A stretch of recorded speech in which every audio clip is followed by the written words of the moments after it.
Amados irmãos, a paz do Senhor, tudo bem? Graças a Deus, que alegria nós podermos estar juntos hoje na presença do Senhor.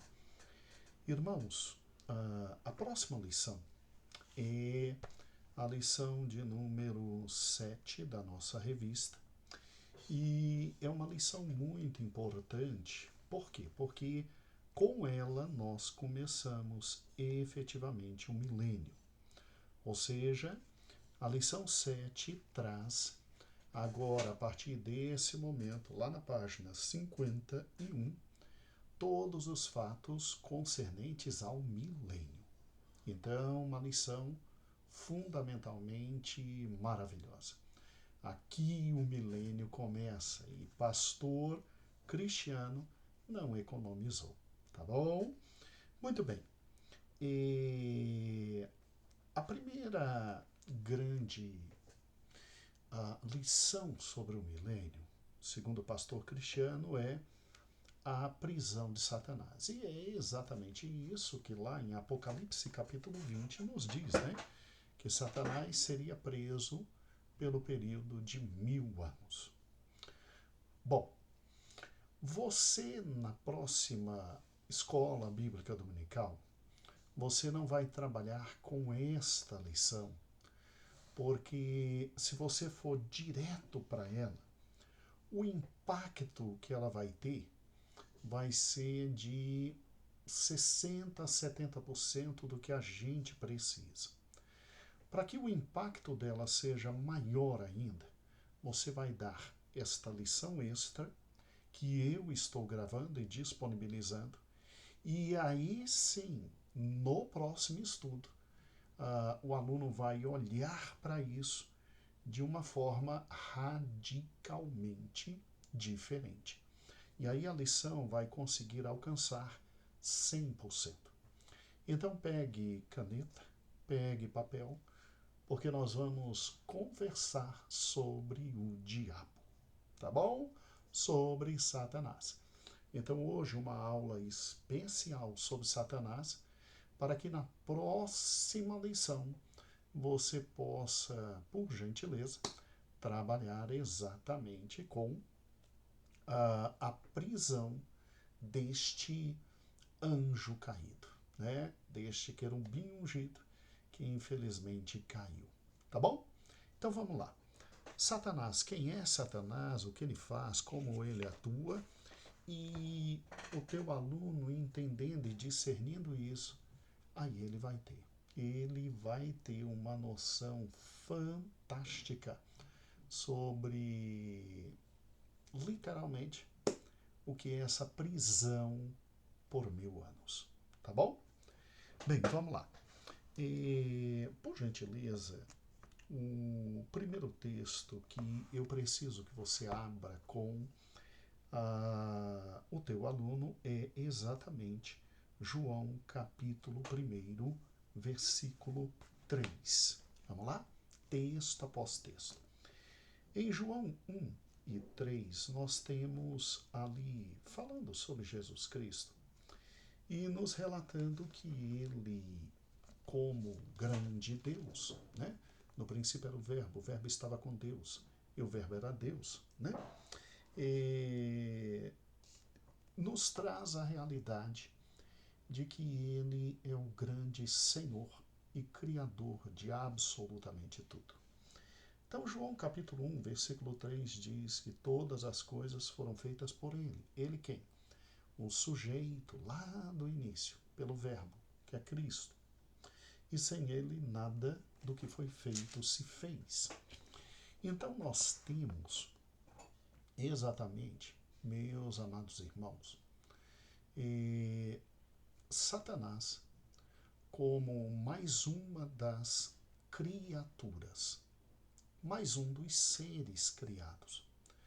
E dentre toda a criação de nosso Senhor e Salvador Jesus Cristo, você tem literalmente o diabo, que na época não era chamado diabo, né?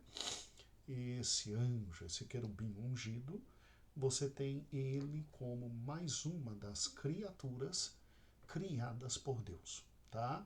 num tempo absolutamente anterior à criação de nós, homens, ele foi criado.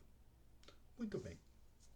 Em Colossenses, capítulo 1, versículo 16 e 17, também nos relata isso. Colossenses 1, 16 e 17, de forma muito clara, diz, né, que Cristo, né, é o Senhor de todas as coisas, que é o primogênito, inclusive, Senhor de todas as coisas. Deixa eu pegar aqui rapidinho, Colossenses, capítulo 1, ok? Colossenses 1, versículo 16 e 17, tá? E vamos lá, Filipenses, Colossenses diz 1 e 16, tá bom? Porque nele foram criadas todas as coisas que há no céu, na terra, visível e invisível, sejam tronos, dominações, principados, potestades, tudo foi criado por ele e para ele. E ele é antes de todas as coisas, e todas as coisas subsistem nele. Interessante, né?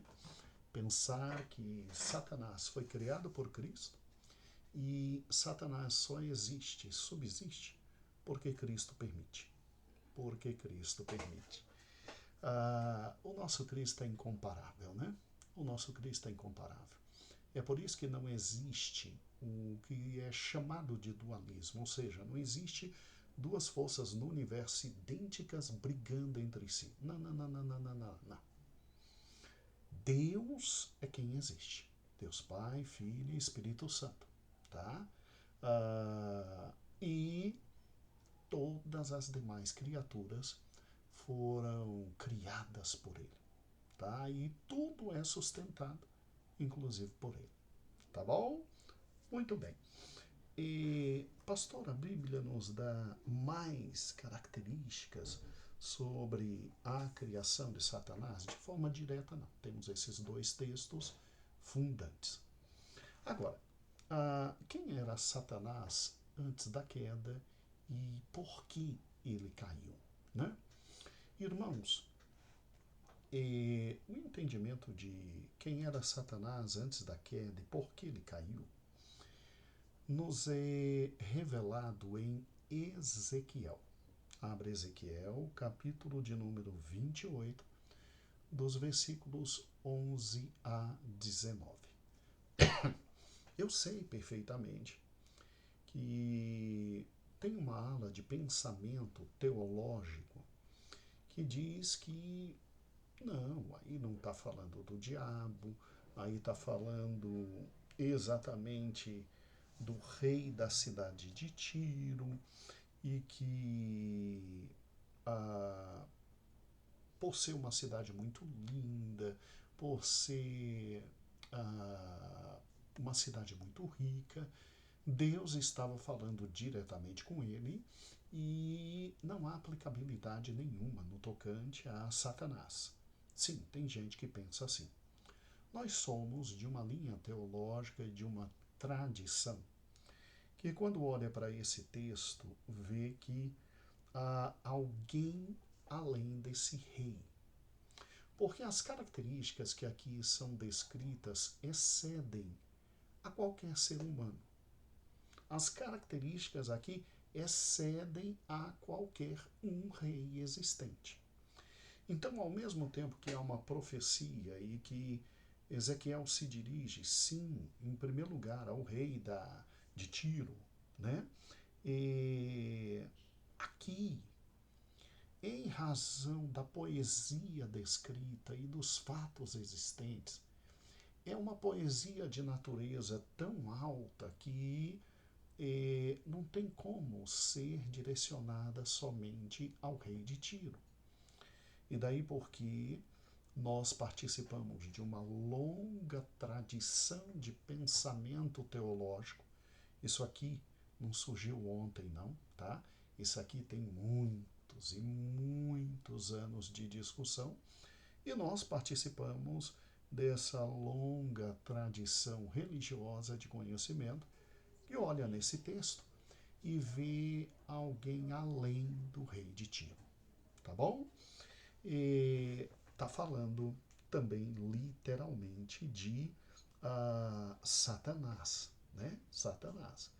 E você vê isso de forma muito clara por tudo que é descrito, que não se encaixa somente num ser humano, tem que se encaixar num ser absolutamente superior aos homens, com capacidade infinitamente maior, com inteligência e raciocínio completamente superiores. E aí, uma descrição como essa se encaixa somente em um ser que hoje é aquele líder de todos os anjos caídos, o líder de todo o mundo caído e que trabalha sempre contrariamente à palavra de Deus. Esse ser é quem? Esse ser é Satanás.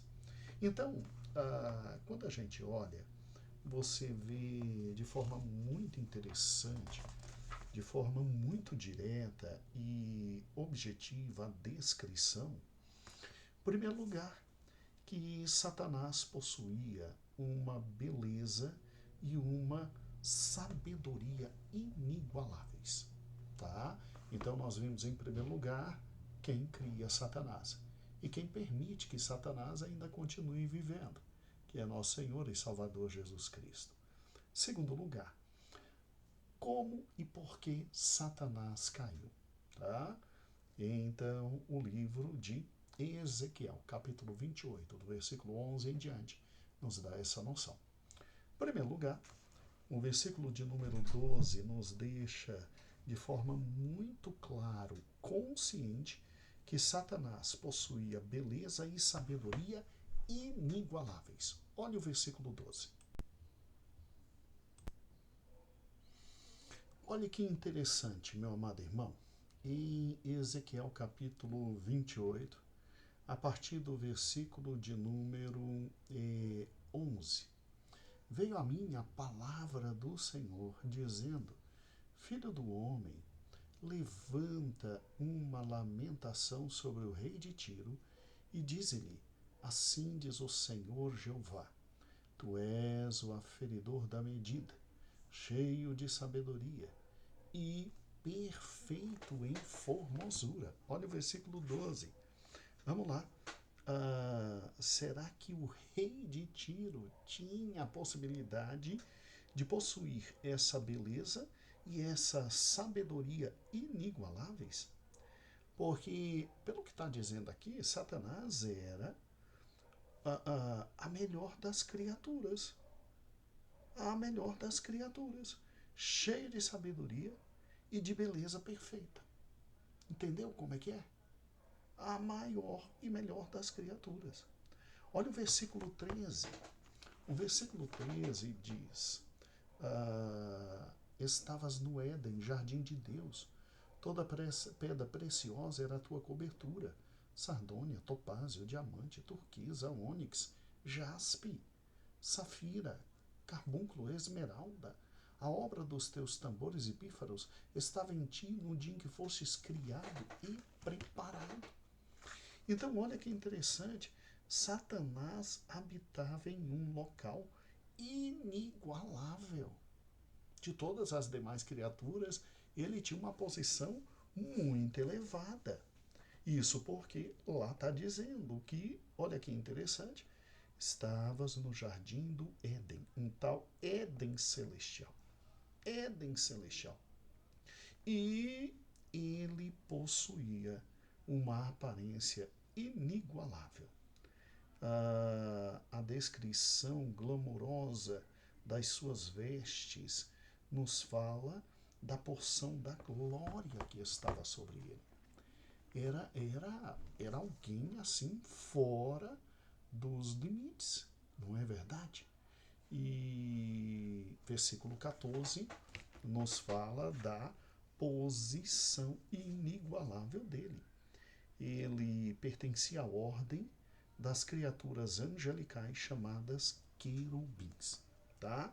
E se você parar e pensar, os querubins são aqueles que estão numa posição muito elevada, se não a mais elevada, porque eles guardam a santidade de Deus. Vamos lá. Quando Adão e Eva foram expulsos do jardim do Éden, e dois querubins ficaram lá, porque ali Deus não queria que entrasse para poder não comer da árvore da vida, e porque ali eles tiveram momentos profundos de santidade com Deus, né? A figura dos dois querubins lá na Arca da Aliança, o sumo sacerdote só podia entrar uma vez por ano. Ali era o local da santidade, da glória de Deus. Então, Satanás, além de ser de uma ordem muito elevada de anjos, ele era o querubim ungido. Segundo o versículo 14. Função inigualável. O querubim separado para algo muito especial. E quando você pega o 15, né? Você vê perfeitamente, antes de entrar no 15, tem alguns escritores que dizem que Satanás ele era chefe da santidade e da majestade de Deus. Olha a posição desse homem. Ele era aquele que guardava a santidade, a majestade de Deus. Nada impuro chegava perto, porque ele destruiria. Alguns dizem isso. Ele era o querubim ungido.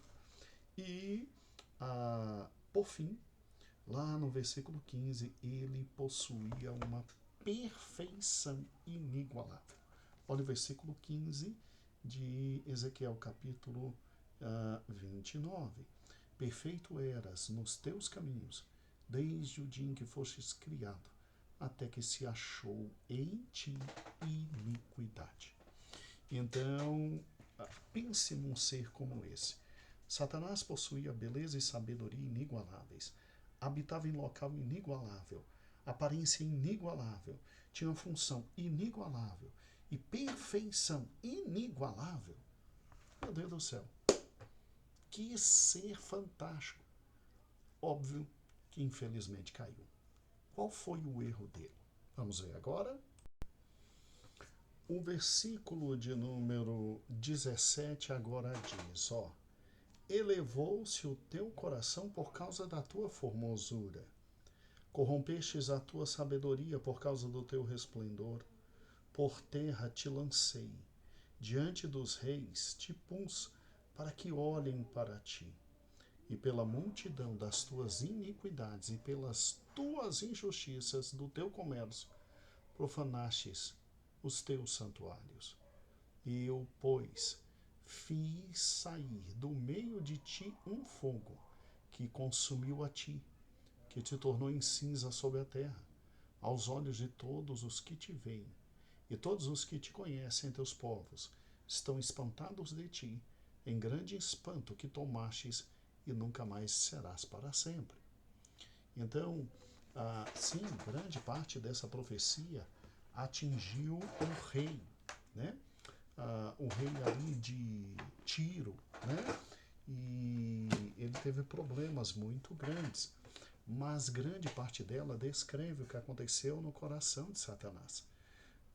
Satanás se viu numa posição tão elevada que ele começou a olhar para si e dizer, epa, mas por que eu não estou na posição de Deus, de regente do universo, de senhor de tudo, de coordenador de tudo, de aquele que está em primeiro lugar, né?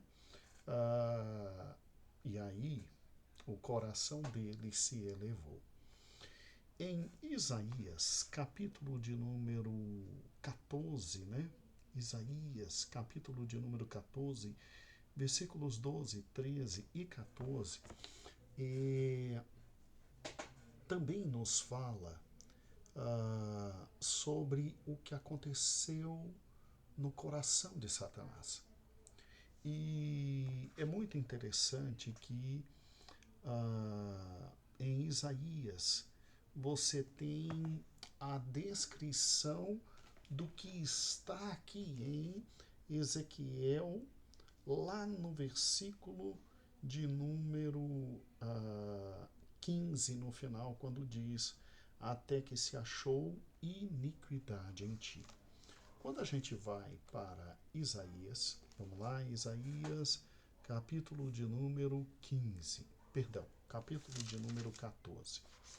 E, de novo, tem gente que não crê que aqui é uma passagem dedicada simplesmente, né, a Satanás, explicando os motivos da queda, mas que pertence àquele conjunto de reis que Isaías estava dizendo: olha, vocês vão serem arrebentados. Vocês vão serem arrebentados. Mas, de novo, a descrição é tão elevada,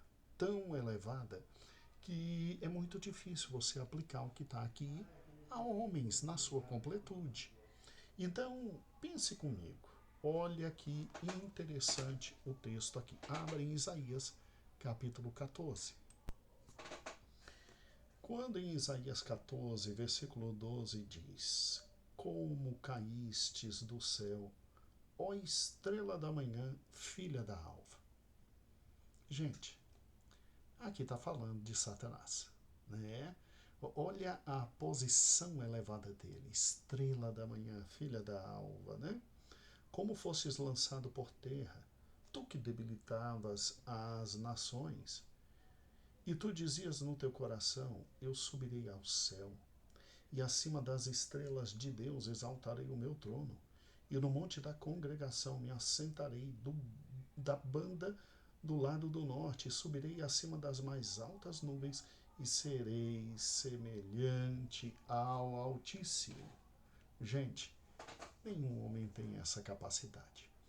Nenhum homem tem o vislumbre completo de ter acesso ao trono do Altíssimo, ao entendimento do que é o trono do Altíssimo, senão aquele que era o querubim ungido, que guardava e que protegia, como dizem alguns autores, a santidade, a beleza, a grandiosidade de Deus e do seu trono. Então, o que é interessante aqui é que no coração dele, ele tem, em primeiro lugar, o desejo enorme de estar na posição de Deus. E olha que a arrogância dele é de tal ponto que ele chega e diz: olha, exaltarei o meu trono no monte da congregação. E ele simplesmente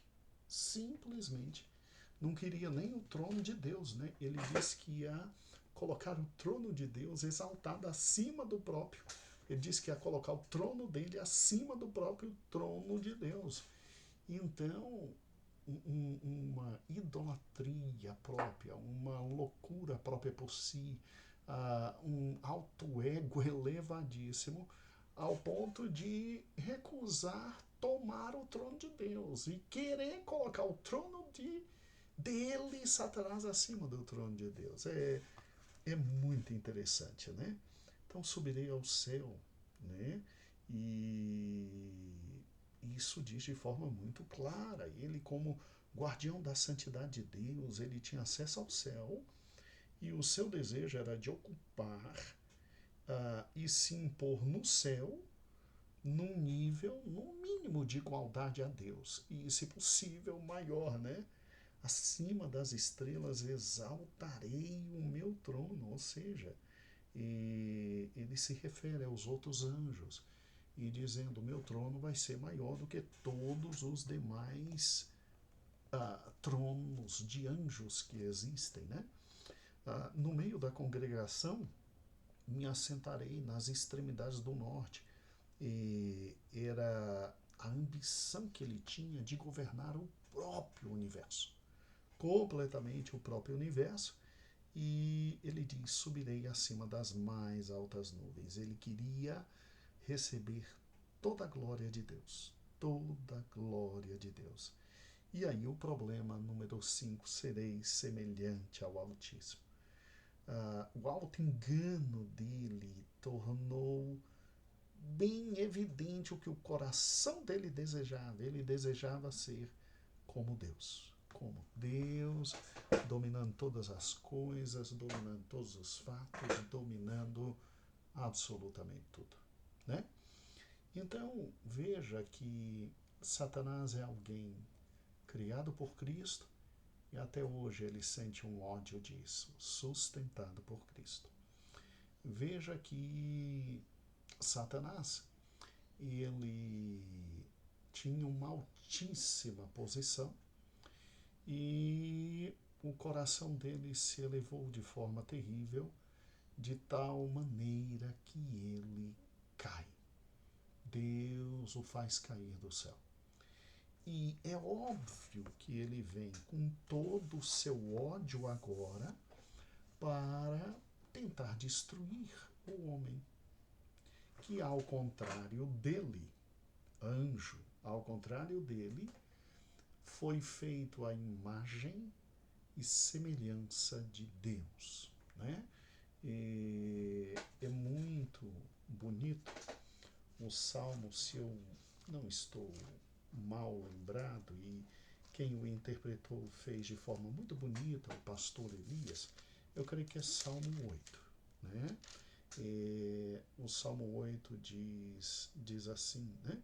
Ó Senhor, Senhor nosso, quão admirável é o teu nome em toda a terra, pois pusestes a tua glória nos céus. E aí lá no versículo de número 3 diz, quando vejo os teus céus, obra dos teus dedos, e a lua e as estrelas que preparastes, que é o homem mortal para que deles lembre, e o filho do homem para que o visites. Contudo, um pouco menor o fizeste que os anjos, mas de glória e honra o coroastes. Então, certamente Satanás se sentiu extremamente agredido com essa história de, além de perder tudo, além de tentar uma grande revolução contra alguém que ele só existe porque esse alguém permite que ele continue existindo, e esse alguém ainda cria outrem diferente dele, a sua imagem, a sua semelhança. Então, é óbvio que Satanás é o grande inimigo do povo de Deus, porque Satanás não é o inimigo de Deus. Deus não tem inimigo. Deus é Deus, irmãos. Deus Pai, Filho e Espírito Santo, inigualáveis. O nível é outro, absolutamente outro. Então, o grande inimigo da igreja, o grande inimigo da humanidade é o diabo. Daí porque a atuação dele sempre é em relação a visar debilitar nações e debilitar os seres humanos. A atuação dele é, na medida em que ele sabe que os homens se congregaram para viver juntos, para tentar juntos sobreviver, ele então atua nas nações, esse conjunto de homens ligados por uma terra, por língua comum, cultura comum, para se destruírem. E além dele trabalhar dessa forma, ele trabalha na vida de cada um dos homens para, de forma individual e única, destruí-los. Destruí-los. E sejamos francos, né? E ele trabalha muito bem. Ele trabalha muito bem. Anotem, por gentileza, a atividade que hoje ele desempenha para simplesmente arrebentar a humanidade. O desejo dele é a destruição da humanidade. Em 1 Pedro, capítulo 1, versículos 6 e 7. 1 Pedro, capítulo 1, versículos 6 e 7. Vamos lá, deixa eu abrir aqui com você. Demonstra que ele é o tentador. tá? 1 Pedro, eu estou em 2 Pedro, capítulo 1, versículo 6 e versículo 7 diz: em que vós fostes grandemente vos alegreis, ainda que agora importa, sendo necessário que estejais por um pouco de tempo contristados com várias tentações, para que a prova da vossa fé, muito mais preciosa do que o ouro, que perece e é provado pelo fogo, se ache em louvor, honra e glória a Deus. Tá? E olha que interessante. Assim como Satanás, ele tentou nosso Senhor e Salvador Jesus Cristo, ele não vai deixar de simplesmente tentar a nenhum de nós. Ele foi cara de pau, diríamos assim, a ponto de ir contra o Senhor Jesus. Ele não vai oferecer para nós também cascas de banana para que caiamos, mas o texto de 1 Pedro diz o seguinte: olha, fica firme, porque você também vai vencer. O Senhor está contigo e você também vai vencer. Satanás, ele trabalha de forma terrível na vida dos cristãos em vários pontos, mas um dos que mais se chama atenção, né, em matéria de tentação hoje é a questão financeira, né? Quanta gente está caindo no tigrinho, não é verdade? Quantas famílias estão endividadas e etc.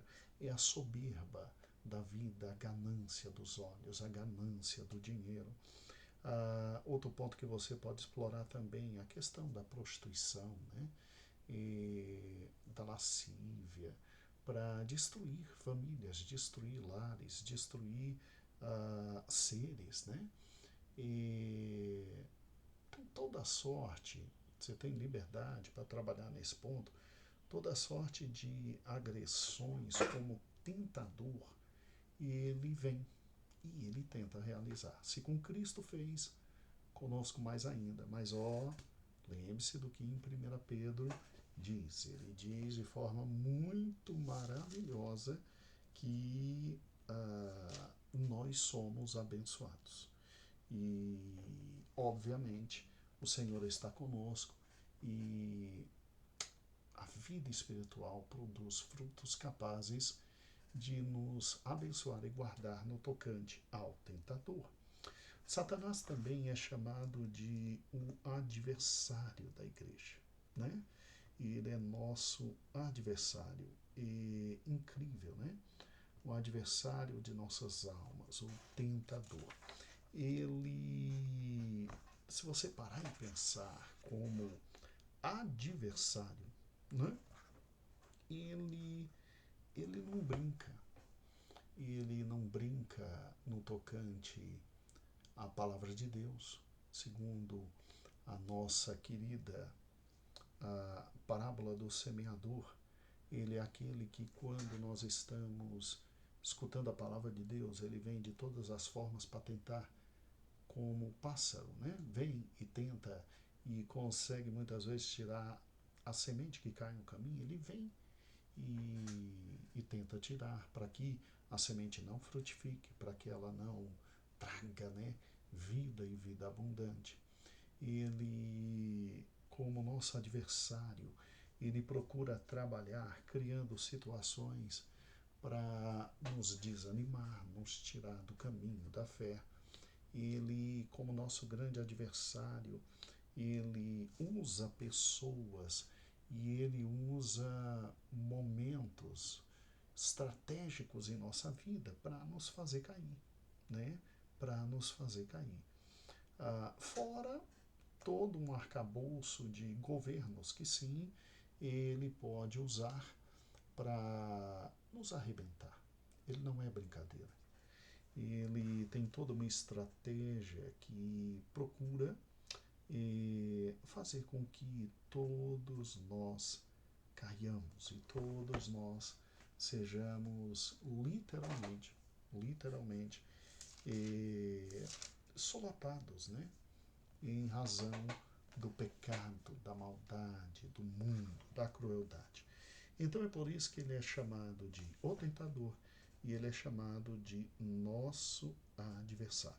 Nosso adversário. Tá bom? Bem, a gente às vezes para e pensa no seguinte, mas como é que Deus simplesmente permite a atuação do diabo, né? Porque Deus não destrói logo e arrebenta logo e quebra logo com tudo relativo ao diabo, né? Que tolerância é essa no tocante a Satanás, né? Que tolerância é essa? Gente, Deus é um Deus absolutamente fiel, muito fiel à sua própria palavra, fiel às suas alianças. Entenda uma coisa, quando no jardim do Éden houve a aliança adâmica, que Deus deu ao homem a terra, e Deus deu ao homem ao universo, e Deus disse, ó, cresce, se multiplica, cuida de tudo, está tudo na tua responsabilidade. Satanás viu ali uma chance de ingressar no cosmos, no universo, para atuar de forma maligna. Ele engana o homem, ele leva o homem para que o homem possa pecar, e através desse pecado, abre-se para o diabo uma, entre aspas, legalidade para que ele atue no coração de todos aqueles que vivem em pecado. E aí é óbvio que Satanás, atuando através da vida de todos esses que vivem em pecado, e você tem um governo dele, você tem uma autoridade dele sobre a vida desses homens absolutamente pecadores, e que são muitos e muitas vezes estão até em posição de liderança. Em razão disso, em João capítulo 12, versículo 31. Anotou? João 12 e 31. E João 16 e 11. João 12 e 31 e João 16 e 11. Jesus, o nosso Senhor, reconhece ele como o príncipe desse mundo. O príncipe desse mundo. E se você parar e pensar, lá em 1 João, capítulo 5, versículo 19, 1 João 5 e 19, o apóstolo João diz que o mundo jaz no maligno. Então veja que aquele erro fatal de Adão e Eva ali no Jardim do Éden foi um erro absolutamente terrível.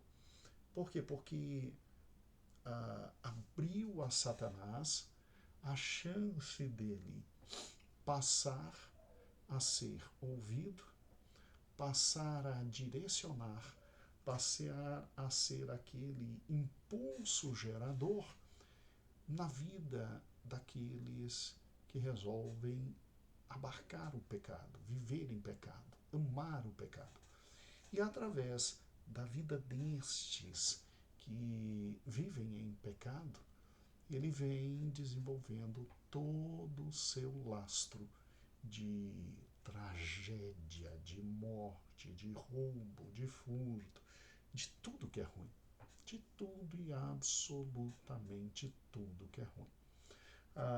De tal forma que a palavra de Deus diz que na grande tribulação ele vai dominar completamente a vida de um homem, vai dar a esse homem grande parte do seu poder, e esse homem que se chama anticristo, vai ser plenamente adorado pelos humanos, né?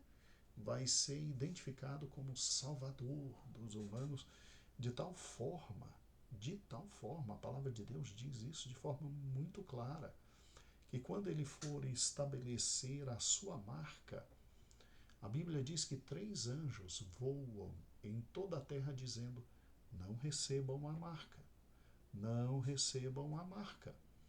E mesmo assim, a humanidade pragueja contra Deus e recebe a marca da besta e adora Satanás. Então, existe todo um sistema organizado por esse ser que é extremamente poderoso, extremamente inteligente, extremamente hábil, para fazer com que a vida seja uma destruição em massa, seja uma vida absolutamente contrária a tudo e absolutamente tudo que vem da parte de Deus, da parte de Deus. E é interessante que nesse momento, é isso que é interessante. Nesse momento em que nós vivemos, se você parar e pensar, avisa isso para o teu aluno, ele faz um trabalho muito perfeito, Satanás. Satanás faz um trabalho incomensuravelmente perfeito e fantástico. E ainda tem gente que diz que a gente está no milênio. E a primeira evidência do milênio é a prisão de Satanás. Satanás está bem solto. O milênio ainda não começou. Tanto é que ele desenvolve todo este poder. E a pergunta que fica é: pastor, e o que vai acontecer com ele? Como é que vai ser? Ele vai viver eternamente? Deus vai permitir eternamente que ele exista, causando todo o mal que causa, né? Todo o mal que causa, porque quanto à igreja, ele não tem poder sobre a igreja é de Cristo. Ele não toca, o Senhor nos protege. Mas quanto ao mundo, meu Deus, pastor, a coisa está difícil. Pois é. Aí você olha para ele e diz: é exatamente isso que vamos estudar na próxima lição. Nós vamos estudar na próxima lição exatamente a prisão de Satanás. Nós vamos estudar o que vai acontecer com esse ser daqui por diante. E aí você deixa cada um deles na expectativa e diz: venham no próximo domingo. Aqui é domingo, eu não sei que dia é aí para você. E nós vamos estudar o que vai acontecer com esse ser. E já sei que você sabe que ele vai ser preso. Mas como é que se prende um ser como esse? E daí você deixa a lição com aquele gostinho maravilhoso de quero mais. E aí a gente começa o milênio na próxima semana. Essa é a lição. Deus te abençoe. Não ensina o milênio agora, não. Deixa ele com a pergunta: o que acontece com Satanás no futuro? É o que vamos ver e vamos responder. Tá bom? Boa aula para você. Essa é uma aula intermediária, não é uma aula que está aqui, é uma aula introdutória, a aula de número 7, que é a prisão de Satanás. Um beijo, boa aula, a paz, Senhor.